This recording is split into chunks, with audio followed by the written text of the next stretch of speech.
जय हिंद। आज के इस वीडियो में जो है हम लोग संस्कृत का 7वां चैप्टर जिसका नाम है नीति श्लोक, ये जो है हम लोग का ऑब्जेक्टिव नोट्स का जो है सेशन होने वाला है, जिसमें अगर आप इस वीडियो को देख लेते हैं तो इसमें जो है एक भी डाउट नहीं रहेगी, अदर किसी वीडियो की देखने की आवश्यकता नहीं रहेगी। आप जो है इसको कॉपी और पेन लेकर बैठे, जो बता रहे हैं उसको नोट कर लीजिएगा, ठीक है। ये जो है मोस्ट इम्पोर्टेंट वीडियो होने वाली है। देखिएगा, पहला यानी कि 7वां चैप्टर का नाम है नीति श्लोक। क्या नाम है? नीति श्लोक। चैप्टर का नाम है नीति श्लोक, ठीक है। ये वाला कलर सही है। देखिएगा,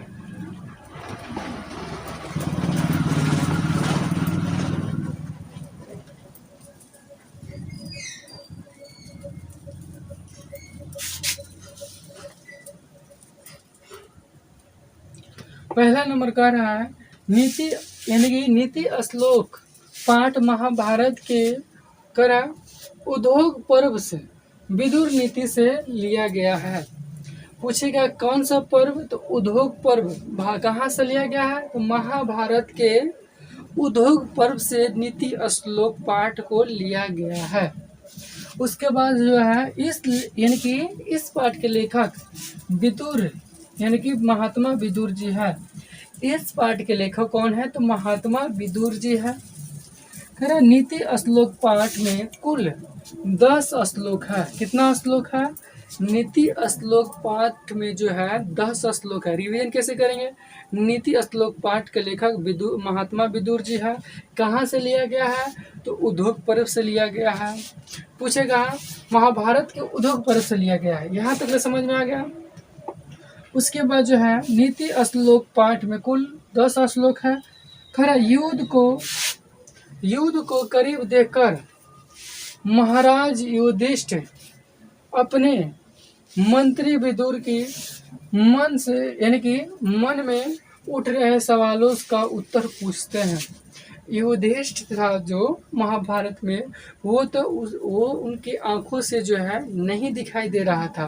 तो ये जो भी घटना होता था ये किससे पूछता था? तो विदुर जी से पूछते थे, ठीक है। उसके बाद जो है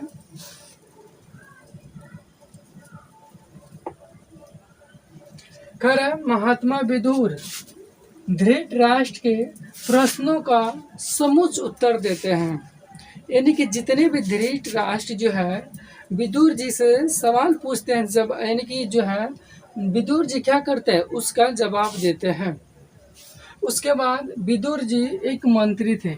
एग्जाम में पूछता है कि विदुर जी क्या थे? विदुर जी वहाँ के एक मंत्री थे। विदुर नीति महाभारत का अंश है। किसका अंश है? तो महाभारत का अंश है। महाभारत के रचनाकार महर्षि वेद व्यास है। एक आपसे क्वेश्चन है कि रामायण के रचनाकार किसने, यानी कि रामायण जो है किसने लिखा है? इस यानी कि इस क्वेश्चन को जो है आंसर आप कमेंट में दीजिएगा, ठीक है। वैसा मनुष्य है जो बिना बुलाए आता है, बिना पूछे बहुत बोलता है, ठीक है। और यानी कि विश्वासी पर विश्वास करता है, यानी कि अविश्वासी पर विश्वास करता है, वो उसी को कहे हैं मूर्ख। जैसे कि हम बोले नहीं कि ये कोई चला आया और उस पर विश्वास करने योग्य हल ही नहीं है बात, हम उस पर विश्वास कर लिए, तो उससे बड़ा मूर्ख क्या हो सकता है? धर्म ही परम श्रेष्ठ है। सबसे अगर श्रेष्ठ पूछेगा क्या है तो धर्म है, ठीक है। धर्म का सबसे बड़ा यानी कि धर्म, क्षमा ही सबसे बड़ा धर्म है। पूछेगा धर्म का परिभाषा, पूछेगा धर्म क्या है तो क्षमा ही क्या है? क्षमा ही सबसे बड़ा धर्म है।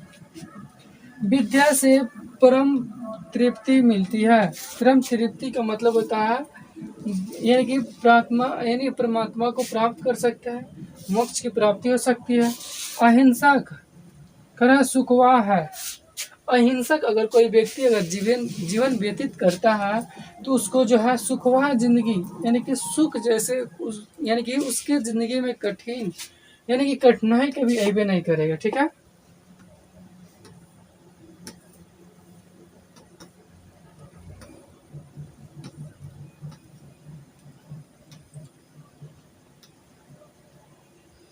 देखिएगा, जैसे कि नरक के कितने द्वार होता है, नरक के जो है कितना द्वार होता है, तो नरक के 3 द्वार होता है। पहला काम, क्रोध और लोभ। काम काम क्रोध और लोभ, ये जो है नरक के मुख्यतः 3 द्वार होता है, काम क्रोध और लोभ। मनुष्य के 6 दोष है। मनुष्य के अंदर कितना दोष होता है, 6 दोष होता है। पहला निंद्रा, निंद्रा मतलब नींद, तनाव, तंद्रा भय, क्रोध आलस्य यानी कि आलस्य, और दीर्घ सुतरता। दीर्घ सुतरता का मतलब यह होता है कि आज के कार्य जो है कल के लिए टाल देना, उसी को कहा जाता है दीर्घ सुतरता। सत्य से धर्म की रक्षा होती है, सत्य बोलेंगे ही तो हमारा धर्म की रक्षा होगी।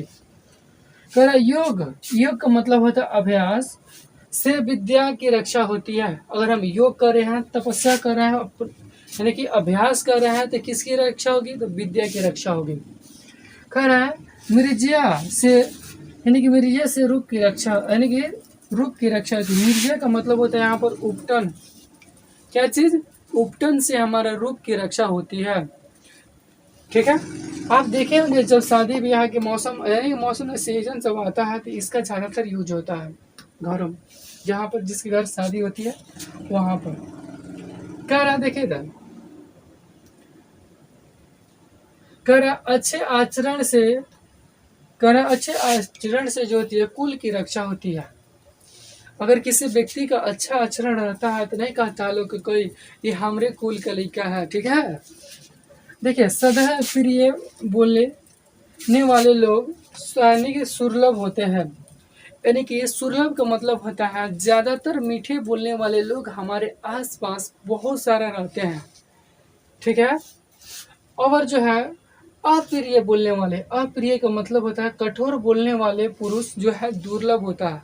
अगर कोई आप गलत काम करते हैं तो यानी कि जो है यानी कि सुलभ बोलने वाले कहेंगे ठीक है, ठीक, कोनो बात ना, ऐसा होता है। और जो है कठोर यानी कि डांटने वाला, इसमें जो है कम ही लोग मिलते हैं। यहाँ तक ले समझ में आ गया। अब वो यहाँ पर है स्त्री महाभागी पूजनीय घर की देवी होती